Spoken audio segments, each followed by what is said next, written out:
Soy Dora Villalobos Mendoza y esto es Ecos de Mirabal, periodismo con visión de género. Ya estamos lunes 5 de enero de este 2015 que inicia. Y fíjese, yo creo que Marisela Escobedo, allá desde donde esté, yo creo que no descansa en paz. Difícilmente descansa en paz. Este caso tan dramático, este caso tan, pues es una tragedia realmente la que ocurrió, la que viene ocurriendo desde el 2008, porque en el 2010, en diciembre del 2010, que asesinan a Marisela, pareciera o hubiéramos pensado que era la culminación de todo un drama, pero no, resulta que no se acaba, resulta que todavía sigue y va a seguir porque el caso de Marisela Escobedo y de su hija Rubí Fraire Escobedo es un caso que va a llegar a la Comisión Interamericana de Derechos Humanos, la Comisión Interamericana de Derechos Humanos. Acuérdese de lo que le estoy diciendo, va a llegar, fácil que va a llegar.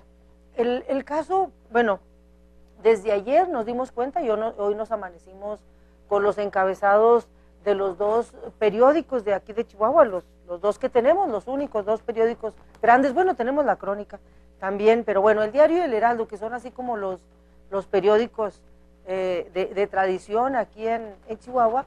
Hoy nos amanecimos con los dos encabezados principales de estos periódicos. El Diario, se desdice Fiscalía, el Wicked fue asesinado, dice el Diario. Acá Abraham, que nos hace favor de tomar el encabezado del Diario. Y luego nos dice el Heraldo también. El Heraldo: mataron en venganza a asesino de Marisela. Estos dos, tanto el Diario y el Heraldo. Y bueno, ¿qué es lo que está pasando? ¿Por qué? ¿De qué se trata? ¿De qué se trata este caso? ¿De por qué estos encabezados del Diario y del Heraldo, y por qué el Diario y el Heraldo le dan como nota principal a este caso? Bueno, pues vamos a hacer aquí un recuento, pero un recuento con análisis, y con análisis sobre todo jurídico, porque el caso de Marisela, este caso, y ahora, bueno, de Enrique Jiménez, el Wicked, no me gustan mucho los apodos, pero bueno, lo están conociendo todo el mundo como el Wicked, la muerte del Wicked, que nos habían dicho desde que ocurrió hace ya 2 semanas, que fue un infarto, y ahora nos dicen que fue asesinado. Bueno, este caso da para hacer reflexión, porque es un enredo, ya se hizo un enredo, es bastante complicado, pero le tenemos que encontrar la madeja, necesitamos encontrar la madeja, porque ¿de qué se trata? ¿O cuál es el fondo, el principal problema de este drama? La injusticia y la impunidad. ¿Y en qué se parece este caso a muchos casos que están ocurriendo? ¿A qué se parece este caso a todo el caso que nos hizo temblar los últimos meses, las últimas semanas del 2014, el caso de Ayotzinapa, el caso de los 43 estudiantes desaparecidos allá en Guerrero? Se parece a la injusticia y a la impunidad. Es muy importante, es muy, muy importante que nos quede claro que la justicia y la impunidad son problemas de fondo, muy de fondo, que tenemos en México, que no nada más nos hace ser un país todavía con mucho subdesarrollo, sino que nos hacen también ser un pueblo, una sociedad que no cree, nos hace perder esperanzas en los gobernantes, nos hace tener desilusión, difícilmente nos hace perder la confianza, o nos impide recobrar una confianza que necesitamos. En México necesitamos avanzar, necesitamos creer, necesitamos gobernantes, necesitamos jueces, necesitamos autoridades que hagan bien su trabajo, necesitamos que haya jueces, Ministerio Público, defensores, necesitamos que hagan bien su chamba, necesitamos tener justicia. En México lo que necesitamos es justicia. Necesitamos, y para que haya justicia tenemos que combatir la impunidad. No hay otra, necesitamos justicia. De eso se trata este caso de Marisela, que no acaba y que va a ir a dar a la Comisión Interamericana de Derechos Humanos. ¿De qué estamos hablando? Estamos hablando de sistemas de justicia, de sistemas jurídicos muy contaminados, politizados, de sistemas jurídicos en los que no creemos, en los que nadie cree, y con mucha razón. Cuando la gente dice, es que yo no creo en la policía, es que yo no creo en los jueces, es que yo no creo en el Ministerio Público, yo no creo en los defensores, tienen razón. Hay muchos casos que nos demuestran que hacen el trabajo mal, y la gente tiene razón al no creer, pero necesitamos un sistema en el que sí creamos. Necesitamos, y eso lo tenemos que hacer todos y todas, no lo podemos dejar a que alguien venga y lo arregle. Necesitamos entenderle, necesitamos exigir que el sistema de justicia mejore, y necesitamos participar. Y fíjese que tenemos en México y en Chihuahua particularmente ya un buen sistema de justicia, y lo que necesitamos es apropiarnos de este sistema de justicia. Necesitamos vigilarlo, necesitamos participar, y no hay otra manera de que realmente tengamos justicia en México si no participamos. No hay de otra.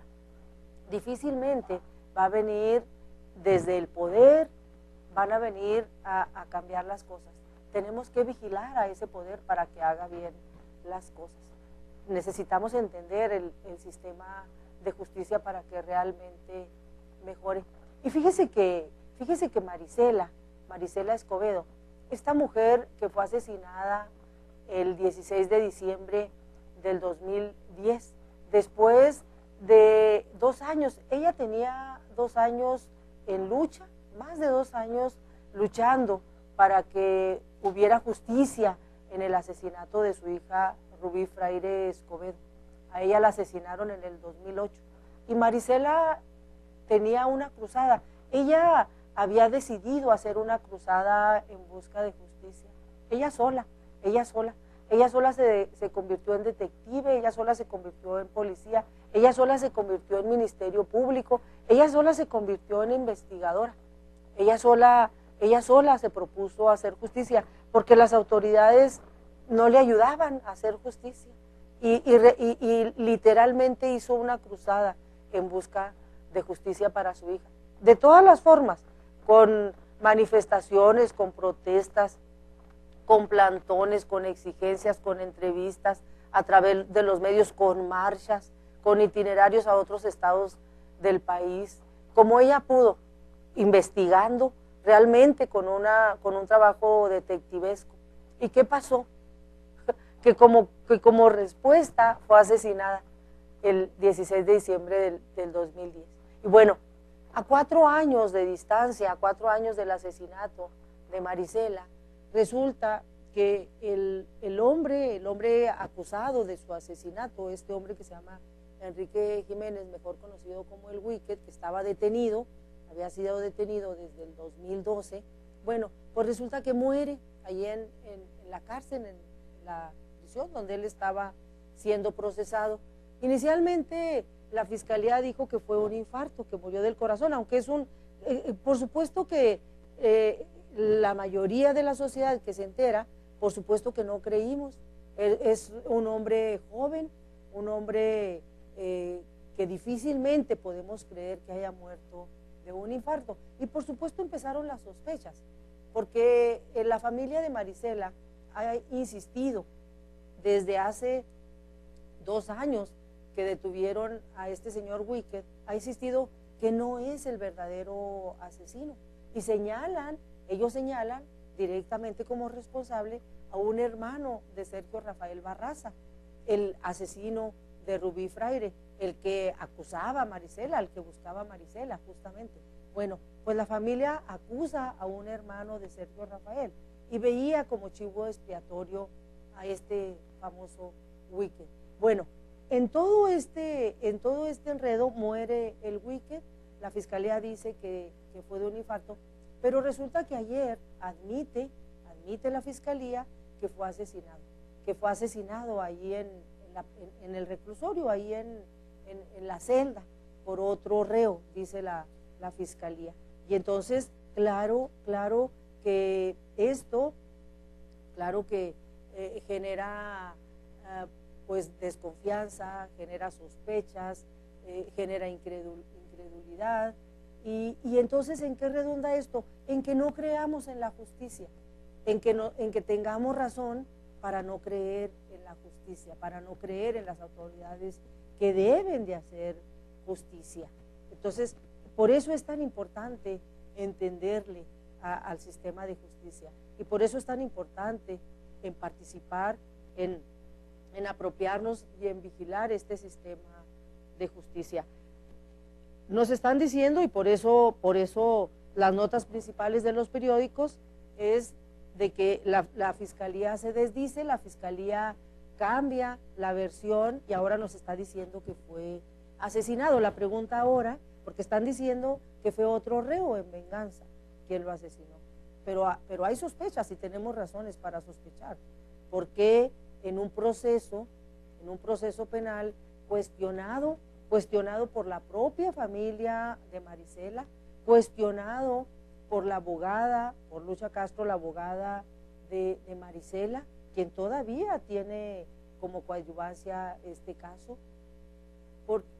Tenemos que cuestionar por qué en un proceso de esta naturaleza o en medio de un proceso de esta naturaleza asesinan justamente al procesado, justamente al imputado, el que estaba siendo procesado por el asesinato de Marisela. Y con todas estas inconsistencias, con todas estas dudas, con todas estas interrogantes, claro que la familia quiere llevar el caso porque no ve justicia, al final no siente la familia que se esté haciendo justicia. Y yo creo que si Marisela viviera, ella misma pensaría que no se ha hecho justicia, ni para su hija ni para ella.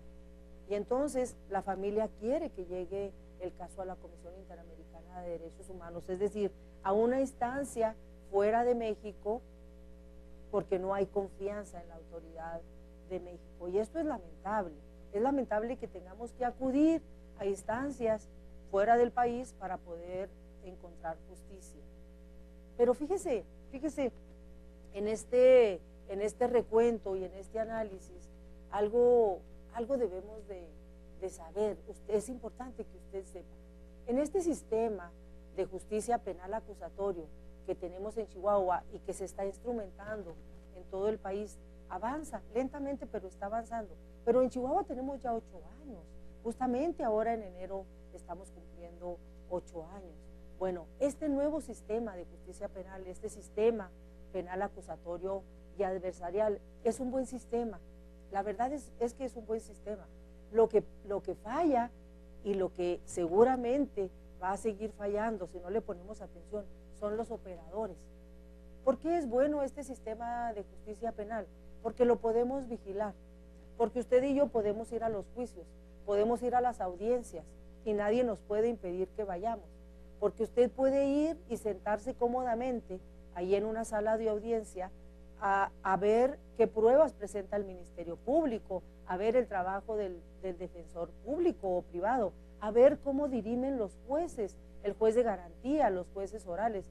Usted lo puede hacer, usted puede ir y checar y sentarse y ver cómo funciona el Ministerio Público y cómo actúan los jueces y los defensores, cómo actúa también la policía investigadora, cómo actúan los peritos, qué trabajo hacen los peritos especializados.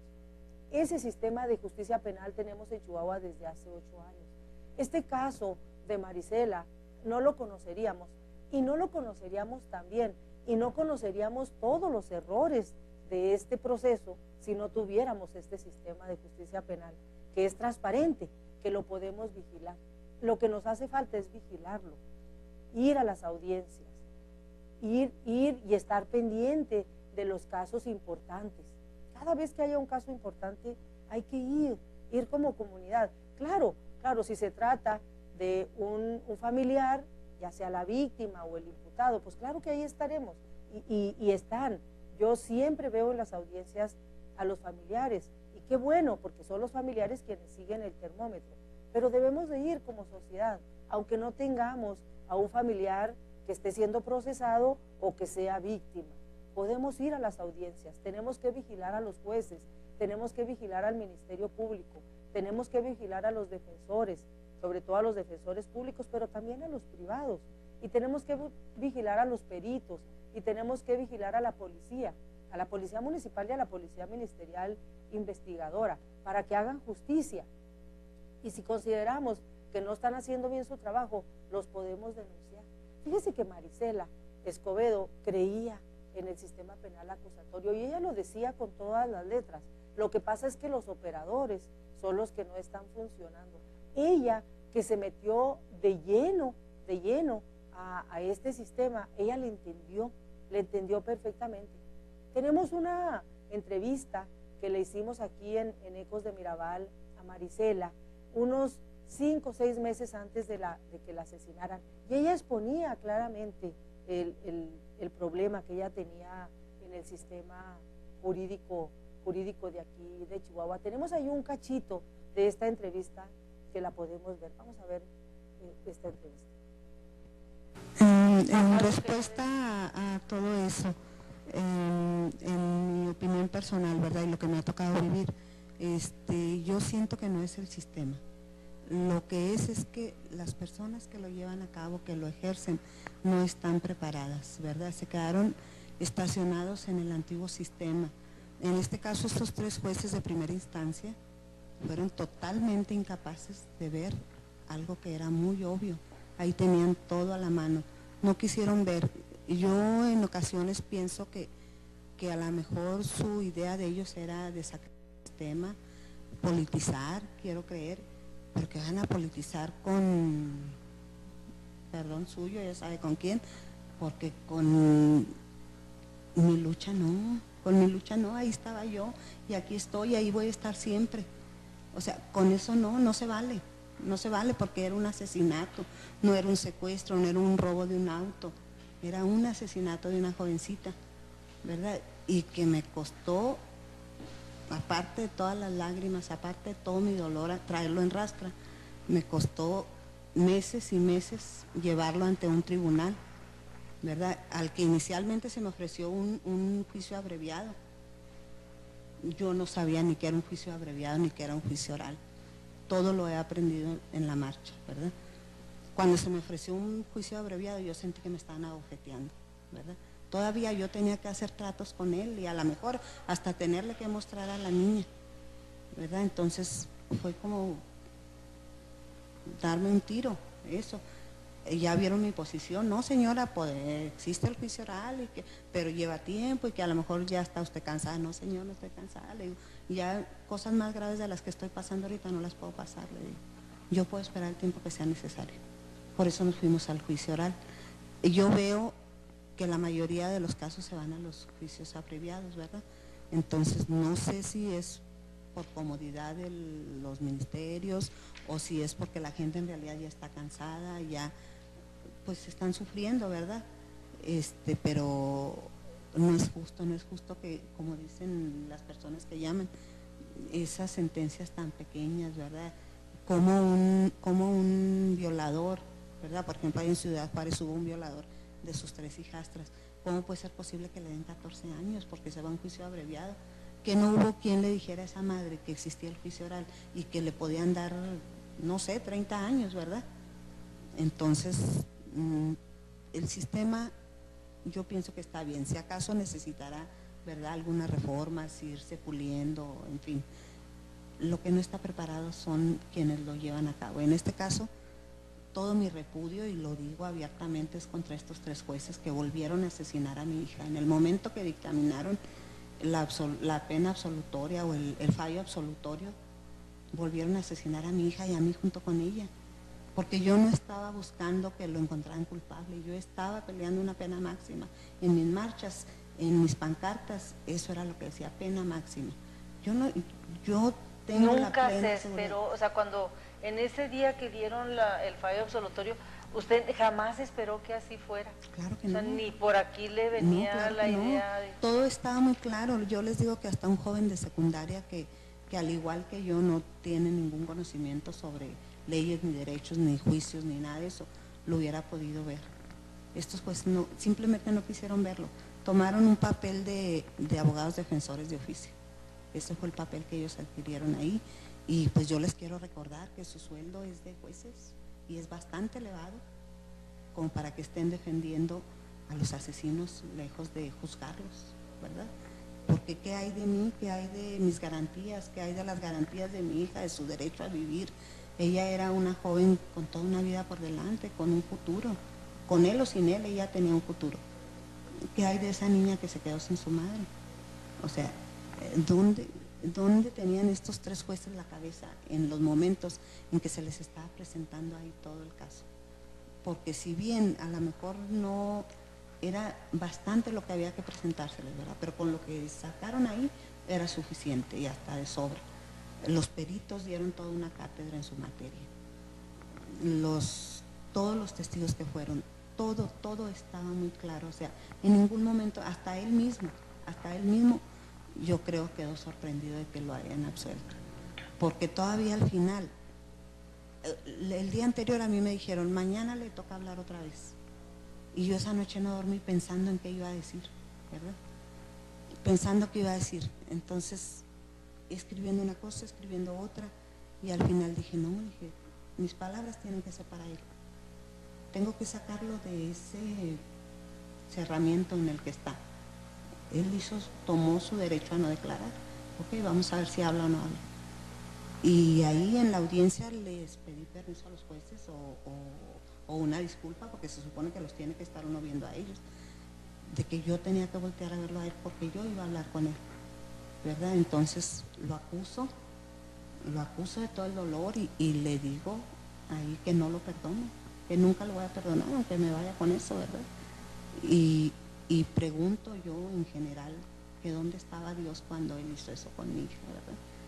Que yo era una mujer de fe, que yo siempre que me iba a la cama, mi única petición era que el Señor estuviera con mis hijos donde quiera que estuvieran, y que dónde estaba cuando Él había hecho eso con mi hija. Y le reitero, ¿verdad?, que no lo voy a perdonar nunca.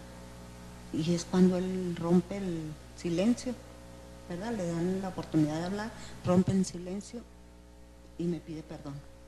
Y reconoce que el daño es muy grande, ¿verdad? Con sus propias palabras. El daño es muy grande, yo sé que el daño es muy grande e irreparable. Y de antemano te pido perdón. Entonces, estos jueces ya llevaban el fallo, ya no quisieron esperarse otra audiencia para revisar estas palabras de él. ¿Qué está diciendo, verdad? De hecho, yo sentí como que la jueza Catalina Ochoa, como que, hey, ya, párale, ¿verdad? Ya traigo aquí el fallo. Entonces, no se valoró esto. Y según lo que yo he alcanzado a entender sobre el sistema, sobre el código penal, es que el acusado puede declarar en cualquier momento de la audiencia. Dice en cualquier momento, no dice al principio, a la mitad, al final, en cualquier momento, y ahí no se había cerrado la audiencia. Y eso era una declaración, ¿verdad? Entonces, quedó muy obvio, estas personas no esperaban, yo creo, que él rompiera el silencio, por eso ya iban listos para eso. Fue un juicio manipulado porque el señor Nezahualcóyotl, el juez relator, creo que se llama,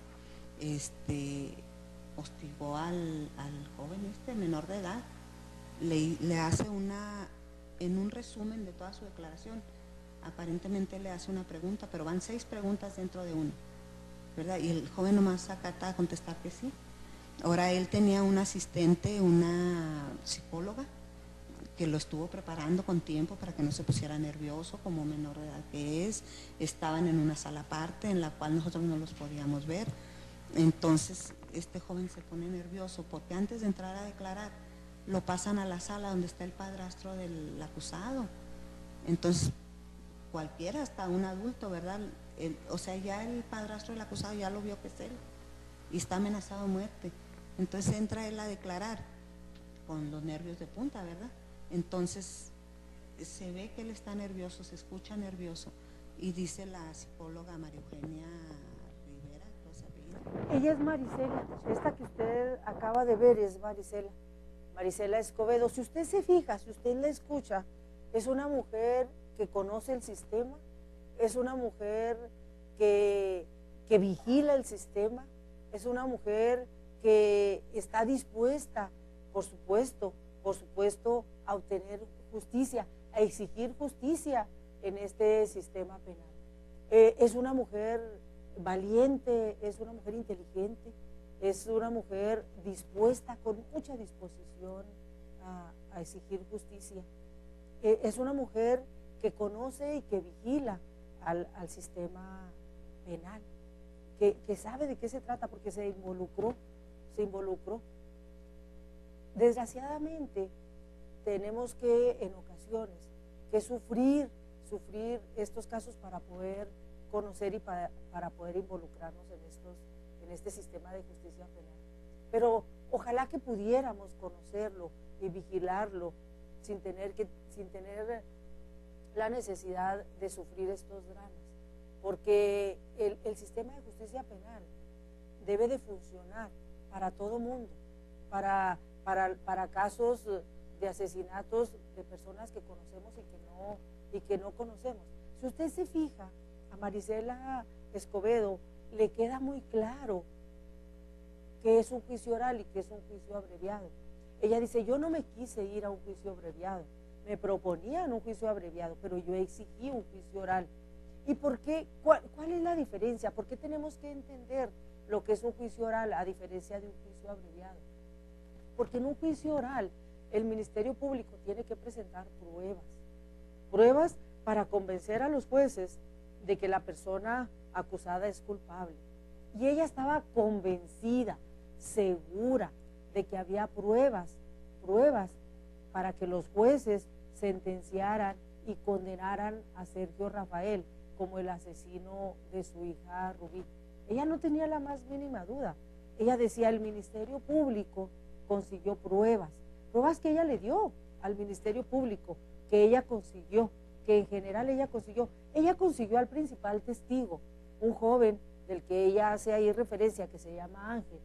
Ella lo consiguió, ella lo llevó a testificar, ella lo convenció para que testificara y fue a testificar. Y ella dice, los jueces lo trataron mal, uno de los jueces lo trataron mal. Ella estaba enterada de cómo funciona el sistema penal. A diferencia, en los juicios abreviados, por supuesto que son buenos, por supuesto que son convenientes, por supuesto que si el acusado, porque son juicios, los juicios abreviados, donde no hay necesidad de presentar pruebas, pero hay varias, digamos, requisitos y varias condiciones que debe tener un juicio abreviado. Primero, que lo debe de aceptar el inculpado, el imputado, y que lo debe aceptar la víctima o los familiares de la víctima, para no pasar por un juicio oral de exhibición de pruebas. El imputado lo debe de aceptar que es culpable, pero la víctima debe de estar de acuerdo. La víctima tiene derecho a que se exhiban las pruebas si es que existen y si es que la víctima quiere. En este caso, Marisela hizo uso de ese derecho. Ella dijo, bueno, si el Ministerio Público tiene pruebas, y ella consideraba que sí tenía pruebas, pues entonces vámonos a juicio oral para que el Ministerio Público presente todas las pruebas. Y entonces, ¿qué es lo que se busca en un juicio oral? Una sentencia mayor, se busca una condena mayor. En un juicio abreviado se negocia la condena, y el chiste de que el imputado acepte un juicio abreviado, pues es que tiene beneficio, acepta que es culpable, pero tiene beneficio, le bajan la condena. Pero cuando la víctima o los familiares de la víctima, como en este caso Marisela, como mamá de Rubí, que era la víctima, en este caso, si ella dice, yo sé que existen pruebas, yo sé que él es culpable, vámonos a juicio oral para que se exhiban las pruebas. Pero ¿qué fue lo que pasó? ¿Cuál es la realidad de lo que pasó en este caso? Que sigue siendo polémico si realmente el Ministerio Público presentó ante los jueces las pruebas suficientes. La verdad es que el Ministerio Público, en este caso de Rubí, la verdad es que no presentó prueba contundente, porque lo que todo el mundo pensamos que era prueba contundente era la confesión de Sergio. Todo el mundo pensó que había una confesión de Sergio, y la verdad es que la confesión no vale en este sistema, y no vale, y hay razón para que no valga, porque en el sistema anterior, donde solamente con la pura confesión iba el ministerio a buscar una condena, claro que los torturaban y fácil sacaban una confesión. Por eso es que la confesión ahora no vale. Ahora el Ministerio Público tiene que trabajar, tiene que conseguir pruebas científicas, tiene que buscar periciales, la Policía Ministerial Investigadora tiene que hacer su chamba, los peritos tienen que hacer su trabajo, y a la hora de ir ante los jueces, el Ministerio Público tiene que llevar un caso sólido, tiene que llevar pruebas contundentes, no confesión. No vale la confesión, no es suficiente la confesión, porque la confesión se arranca fácil. Tenemos las cárceles llenas y las hemos tenido llenas de chivos expiatorios, que solamente con tortura y con una confesión, pues claro que confiesan. Usted y yo confesamos y nos torturan. Y entonces no importa si confesamos, no importa si somos o no culpables, igual y nos condenan. Por eso es que es muy importante entender por qué la confesión no es suficiente, por qué la confesión no es válida en este nuevo sistema. El Ministerio Público tiene que trabajar con prueba científica. Y en este caso concretito de Rubí, no había prueba contundente. Sin embargo, a juicio de Marisela, a juicio de la abogada coadyuvante de Lucha Castro y a juicio de muchos abogados, había lo que se le conoce como pruebas parciales y que el Ministerio Público juntó y llevó ante los jueces. Y hay polémica en el sentido de quien dice, bueno, los jueces tuvieron razón en no sentenciar, en no condenar, porque el Ministerio Público no le presentó prueba contundente. Pero hay también quienes dicen, bueno, no presentó prueba contundente, pero presentó prueba parcial que los jueces no quisieron ver. Eso es lo que Marisela decía. Pero ¿qué es lo importante en este tema? Bueno, que tanto Marisela como mamá de víctima, como familiar, como persona interesada, usted y yo, quienes estuvimos cerca de este caso, podemos darnos cuenta, y nos podemos dar cuenta porque los juicios son abiertos, porque incluso se pueden televisar, porque las audiencias son abiertas y podemos ir, y entonces podemos discutir, los jueces tenían razón o no tenían razón, el Ministerio Público presentó o no presentó pruebas. El asunto es vigilarlo. Este caso de Marisela, como ningún otro, prueba que un sistema penal como este, penal acusatorio, se puede vigilar, se puede revisar, se puede discutir. De eso se trata. Un sistema penal se tiene que vigilar, se tiene que revisar. Y la única manera es siendo transparente, es yendo a los juicios. El asunto es vigilarlo. Y podrá haber polémica. Marisela estaba convencida de que el Ministerio Público presentó suficientes pruebas para que esos jueces condenaran a Sergio Rafael. Habrá personas, jueces, otros jueces, habrá operadores, habrá abogados, habrá gente que no esté de acuerdo. No importa, al final de cuentas lo podemos discutir, lo podemos polemizar, lo podemos revisar. El asunto es que tenemos que vigilar a este sistema penal acusatorio, ver el trabajo de los jueces, del Ministerio Público, de los defensores. Vamos a ir un corte y vamos a regresar con la última parte del programa. Mujer, espiga abierta entre... Regresamos. Tenemos otro cachito de esta entrevista, una entrevista muy amplia que le hicimos a Marisela unos 6 meses antes de que fuera asesinada. Vamos a ver otro cachitito de esta entrevista. Mire, pues esto es, como dice usted, una larga historia, ¿verdad?, que trataremos de abreviar. Todo empieza en el 2008, que desaparece mi hija. Ya ella llevaba una relación de concubinato, ¿verdad?, porque yo no permitía que ella se casara porque era muy joven. Desaparece del ámbito familiar, ¿verdad?, de los conocidos, de toda la gente que la rodea y que la conoce, con su pareja.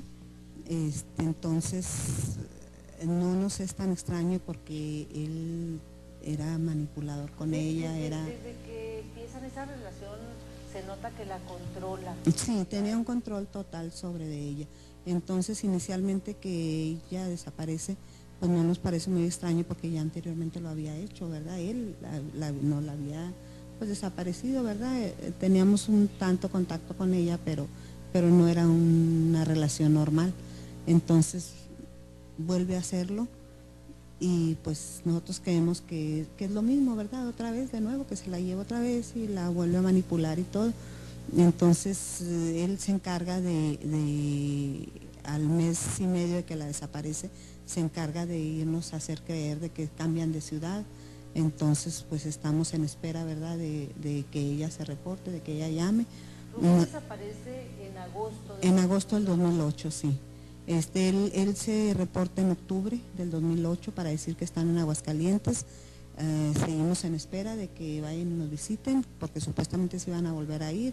No regresan, llega diciembre, que son las fechas en que las familias se reúnen, no la lleva y en enero del 2009 empieza la pesadilla, ¿verdad? Empezamos a localizarla, a tratar de localizarla, de ubicarla. Inmediatamente empiezan las señales de alarma, ¿verdad? Encontramos luego a la niña de ella, de ambos, la encontramos con la madre de este señor, y resulta que ella la tiene desde septiembre. Y la explicación que da es que mi hija se va con otro muchacho, ¿verdad? Al siguiente día lo localizó a él y me da la misma explicación, que ella se va con otro muchacho. Entonces yo trato de estar todos los días en contacto con la mamá de él, ¿verdad? Porque él se desaparece, nomás ese día lo veo, y va dándome ella una serie de respuestas a mis preguntas, ¿verdad? Que cada vez me tienen más en alerta, ¿verdad? Son focos rojos que se van encendiendo porque primero que nada me dice que él le llora mucho y que hasta le tiene un altar. Entonces eso para mí, pues un altar es para quien ya no está, ¿verdad? El hecho de que la niña esté ahí, mi hija a pesar de su corta edad tenía su instinto maternal muy bien establecido, ¿verdad? Era una buena mamá, muy responsable de su niña. Entonces eso a mí no me embonaba, el hecho de que ella se hubiera ido con otro y hubiera dejado a la niña. Fue todo un mes de búsqueda diaria desde la mañana hasta medianoche. Fuimos a ponerle el reporte al Departamento de Personas Ausentes, como que si lo tomaban, como que no, como que a lo mejor está con él y la está manipulando otra vez. Pero se tardan ahí. Sí, se tardan un poco. Tomar la denuncia. Así es, que formal, exactamente, ¿no? Sí, que la foto, que el acta, que no teníamos fotos recientes, que todo ese tipo de detalles, ¿verdad? Y mientras tanto, pues yo a veces se me hacía pérdida de tiempo ir con ellos, puesto que yo podía estar indagando por acá, ¿verdad?, por mi cuenta. Entonces, por fin ya se levanta el acta, ¿verdad?, de desaparición, el reporte, y empiezo yo a volantear inmediatamente, a anunciarla en el periódico, y ya en mi desesperación empiezo a ofrecer gratificación, ¿verdad?, a quien me dé cualquier informe de su paradero. Entonces nos llama un joven y el día 30 de enero y nos dice lo que sucedió con ella, ¿verdad? Que ya todo el mundo conocemos, que este hombre la asesina. Su versión de él es que la encuentra con otro joven, ¿verdad?, o otro hombre teniendo relaciones sexuales. La asesina, él en la versión que da dice que a los dos, pero nunca se encontró a la supuesta pareja, ¿verdad?, con la que ella estaba. Y la lleva y la tira en el área cerca del Camino Real, por detrás de la Montada, ahí en Ciudad Juárez. ¿Qué es en la periferia? En la periferia, al poniente de la ciudad. Entonces, este joven nos da toda esa versión de los hechos, ¿verdad? Que él mismo llegó ese día en que sucedió, por la noche él llega y pide ayuda para mover unos muebles, lo acompañan uno de sus hermanos y otro joven, y cuando regresan diciendo lo que vieron, ¿verdad? Ya ve usted a Marisela, ella es Marisela, esta mujer, insisto yo, una mujer inteligente, muy valiente, muy decidida, muy decidida. Y cómo no va a estar decidida si asesinaron a su hija y estaba pidiendo justicia. Bueno, ya usted sabe, mientras Marisela exigía justicia y buscaba a Sergio Rafael, que estaba pues huyendo de la justicia, es asesinada el 16 de diciembre del 2010, se acaban de cumplir los 4 años de que fue asesinada, ahora en diciembre. ¿Y qué es lo que pasa?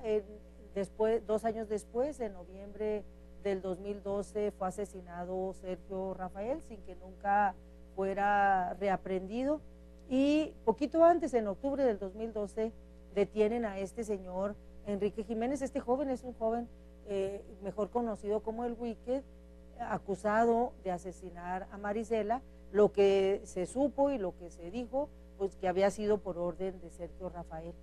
La verdad es que la realidad es que la familia de Marisela, su hermano y sus hijos, no confían en la justicia, no creen que el Wicked haya sido el asesino de Marisela. Lo que la familia sostiene es que fue un hermano de Sergio Rafael quien asesinó a Marisela. Y entonces no piensan que la fiscalía detuvo al Wicked para cerrar el caso, porque por facilidad, porque no tiene pruebas o no quiere encontrar pruebas contra este hermano de Sergio Rafael al que acusa la familia de Marisela. Y bueno, ahora nos encontramos con que este famoso Wicked es asesinado en la cárcel, donde estaba siendo procesado. Y el caso entonces se queda en veremos, se queda con dudas, se queda pues con sospechas. Esa es la realidad. Sin justicia, no sentimos que a Marisela y a Rubí se le haya hecho justicia nunca, y que que todavía se siga con esta impunidad. A Rubí no se le hizo justicia porque, si bien al final hubo una sentencia condenatoria de 50 años para Sergio Rafael, pues nunca estuvo en la cárcel por esa razón, nunca lo capturaron, nunca lo llevaron a la cárcel a que cumpliera esa condena. Y en el caso de Marisela, que el simple hecho de que la hayan matado mientras ella buscaba justicia para su hija hace ya un drama, bueno, pues todavía su familia, la abogada coadyuvante del caso, no creen que se esté haciendo justicia, no creen que esta persona a la que detuvieron sea el culpable. Y entonces lo que va a ocurrir pues es que este caso vaya a dar a la Comisión Interamericana de Derechos Humanos, porque la familia considera que no se le está haciendo justicia aquí en México. Y bueno, con el imputado asesinado está bastante complicado, difícil que se llegue a una conclusión que dé certidumbre a este caso. Pero ¿a dónde nos lleva y qué es lo que nos debe de interesar especialmente este caso? Bueno, a entender que sin justicia difícilmente podemos avanzar en México, que necesitamos creer en las autoridades, pero para creer en las autoridades tienen que hacer buen trabajo, pero no van a hacer buen trabajo las autoridades si no las vigilamos.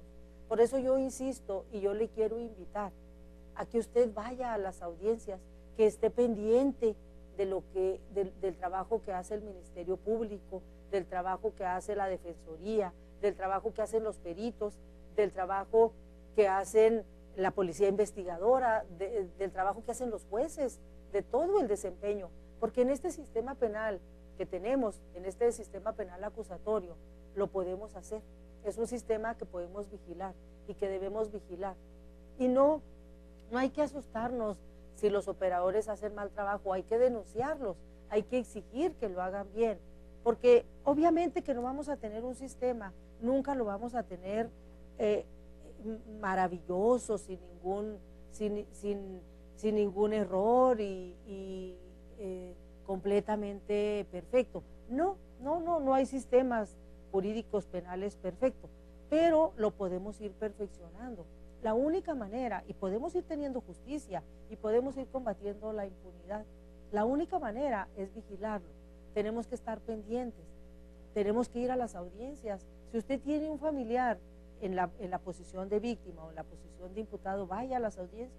Usted puede ir, estar presente en todas las audiencias, ver si el Ministerio Público realmente trabajó, si consiguió pruebas, ver si el defensor público realmente o el defensor privado realmente está defendiendo a la persona, ver si los jueces realmente conocen las leyes y realmente toman en cuenta las pruebas, ver si este sistema tiene realmente peritos especializados, si la policía, que ese es su trabajo, está haciendo investigación, si una policía investigadora especializada. No hay otra manera. Tenemos que vigilar el nuevo sistema de justicia penal. Se nos fue el tiempo, muchísimas gracias al personal técnico que como siempre nos hace favor de transmitir, todos los chicos, Dani, Alex, Abraham, Armando, Omar Mares, Dani, todos los chicos, el Chicoché, todos los chicos que hacen posible la transmisión, Viviana en la producción y una servidora en la conducción. Muchísimas gracias por seguirnos en Ecos de Miramar. Hasta mañana.